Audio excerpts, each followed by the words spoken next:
नमस्कार, freedom news Arunachal में आप सभी का बहुत बहुत स्वागत है। आपके साथ मैं हूं किरण। अभी इस वक्त हमारे साथ मौजूद है दाराक सर्कल के जिला परिषद मेंबर अक्सब जी। चलिए आइए इनसे पूछते हैं मौजूदा 5th एडिशन ऑफ 27th लिरमोबा स्पोर्ट्स कार्निवल के बारे में, साथ ही साथ 27th लिरमोबा विधानसभा क्षेत्र विकास की दिशा में किस तरह से आगे बढ़ रहा है या नहीं बढ़ रहा है, इसके बारे में भी चंद बातें सुनते हैं। किरण भाई, सबसे पहले मैं आपका चैनल को धन्यवाद देता हूं। तो आपका चैनल को धन्यवाद देते हुए मैं एक 5th स्पोर्ट्स कार्निवल के बारे में आपको थोड़ा मैं बताना चाहूँगा।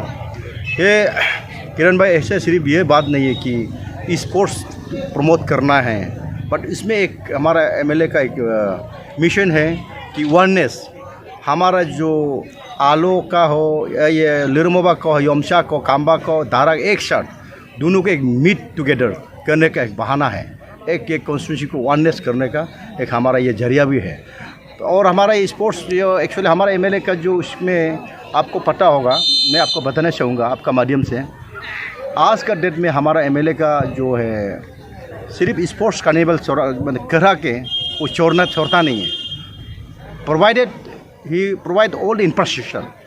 आपका सामने है ये हमारे बैडमिंटन स्टेडियम है, बैडमिंटन कोर्ट है, और हमारे ये मल्टीपर्पज़ जो है एक्टिविटीज़ है, सो साथ साथ वो इंफ्रास्ट्रक्चर भी देता है। तो इसका माध्यम से आज का डेट में हमारा वेस्ट सियांग में हमारा 27 लिरमोबा असेंबली कॉन्स्टिट्यूंसी का जो ये बैडमिंटन प्लेयर्स है, हमारा सारा वेस्ट सियांग में नंबर 1 में है। This is the outcome. तो मैंने स्पोर्ट्स को तो प्रमोट करके और सारा उसमें खास करके आजकल स्पोर्ट्स कोटा में कुछ ये है, उसमें हमारा लड़का लोग को जो दिमाग को डाइवर्ट कर देता है स्पोर्ट्स में, जिसका दूसरा एंगल में नहीं हो पा रहा है, तो उसमें एक नौकरी का भी एक जरिया है। तो हमारा यहाँ में हमारा एमएलए का ये सिर्फ और नहीं है किरण भाई, आपका माध्यम से मैं और बताना चाहूँगा, ये बहुत एक अच्छा इनोवेटिव लीडर्स है, यंग एनर्जेटिक है।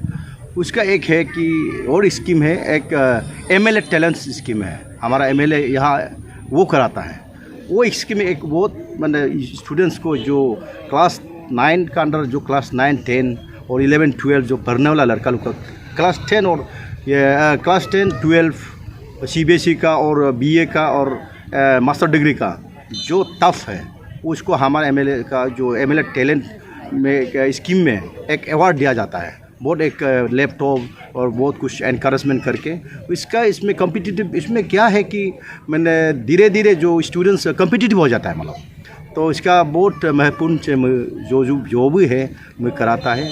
तो आज का जो हम तो ये बोलना चाहूँगा, हमारा आपका आप लोग को भी धन्यवाद देते हैं। सबसे पहले मैं हमारा पेमा खांडू सर, हमारा ऑनरेबल चीफ मिनिस्टर यहाँ हमारा दाराक में इतना बैकवर्ड में हमारे एमएलए से अब लाया, इसके लिए मैं बहुत खुश हूँ। और जब एमएलए हमारा सीएम साहब जब यहाँ आया है, हमारा लिए उम्मीद है सीएम साहब हम लोग के लिए कुछ भला ही होगा। वो तो निश्चित बात है, राजनीति में जहाँ सीएम साहब जाएगा उसमें होता ही है। मैं आज शाम को भी शायद उधर हमको काम्बा में बुलाया है और सीएम साहब, तो आज मैं उधर जाऊंगा। मैं आज आईबी के लिए भी इसको प्रपोज़ करेगा। आज हमारा एमएलए साहब ने बोला है कि दाराक टू काम्बा रोड को और योमचा टू मोबा रोड को प्रपोजल मारा इसका ये में, और सीएम साहब ने खुद एडमिट ये एक्सेप्ट भी किया, कमिटमेंट भी किया।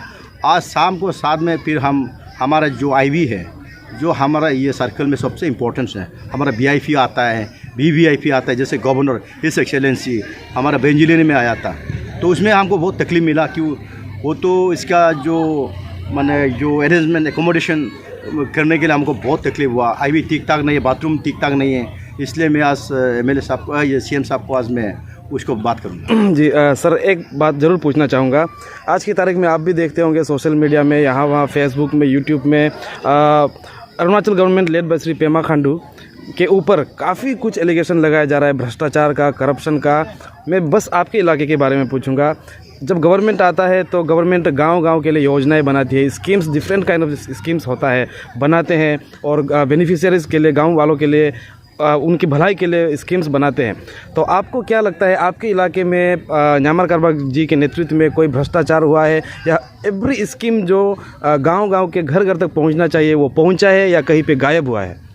नहीं किरण भाई, देखो हम तो ये बहुत अच्छा है, आपका माध्यम से मैं एक अपना मन की बात बताना चाहूँगा पब्लिक को। ये अभी जो जितना हल्ला कर रहा है, जो भ्रष्टाचार का बहुत गलत, मेरा सबसे गलत बोलता है। क्यों बोलेगा? तो जो हमारा पंचायत का पान का कुछ मैंने खाया सीएम साहब खाया, मैंने ये गवर्नमेंट खाया बोल रहा है।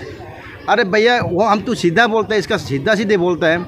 हमारा ये में जो कोरोना हुआ था, जो हम लोग का पंचायत का गवर्नमेंट का सरकार का वजह से हम लोग जिया है। एक है क्लस्टर फार्मिंग, एफएफसी का पैसा को मिसयूज हुआ है बोलता है। मैं आज पंचायत के मेंबर हूँ, हमको पता है इसका पान मिसयूज हुआ है ना नहीं हुआ है। हमारा यहाँ तो बिल्कुल कुछ नहीं हुआ। मेरा सारा वो जिला परिषद मेंबर से आप सवाल कर सकता है। यहाँ में एफएफसी का पैसा एक तो क्लस्टर फार्मिंग में यूज हुआ, और हमारा एक तो क्लस्टर फार्मिंग करके हमारा और किचन गार्डन में यूज हुआ, और हमारा बहुत से टूल्स कुछ बहुत हुआ। ऐसा बहुत सारा हम लोग का यहाँ इनोवेटिव वेस्ट सियांग में हुआ है। पता नहीं दूसरा डिस्ट्रिक्ट में करप्शन हुआ होगा, बट हम लोग डिस्ट्रिक्ट में, और we are very grateful to Pema Khandu led government, because Khandu सरकार, खांडू फैमिली नहीं होने से अरुणाचल में किरण भाई रोड नहीं मिलेगा। हम सीधा बात है, आज का डेट में जो भी चीज़ दिखाई देता है खांडू फैमिली का नाम से होता है। आपका अरुणाचल ट्रांस हाईवे बोलो, ये भी खांडू फैमिली का नेतृत्व में काम हुआ।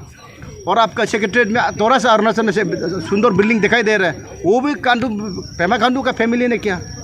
और असेंबली ने थोड़ा बिल्डिंग दिखाई दिया, वो भी पेमा खांडू ने किया। और अभी ईटानगर में जितना आपका अच्छा बिल्डिंग है, जैसे टाइप इनोवेटिव एक अनयूज लैंड को सरकार ने क्या किया, पेमा खांडू गवर्नमेंट ने उसको एक टाइप 4 टाइप 5 बना के, एक मल्टी स्टोरीज बना के ऐसे काम कर रहा है। उसको तो मेरा कोई शिकायत नहीं है। और पेमा खांडू सर नहीं होने से बिल्कुल ये गवर्नमेंट सरकार सही नहीं अरुणाचल में। मैं आपका सामने सीधा आपका माध्यम से मैं बता रहा हूँ। Thank you sir. Thank you.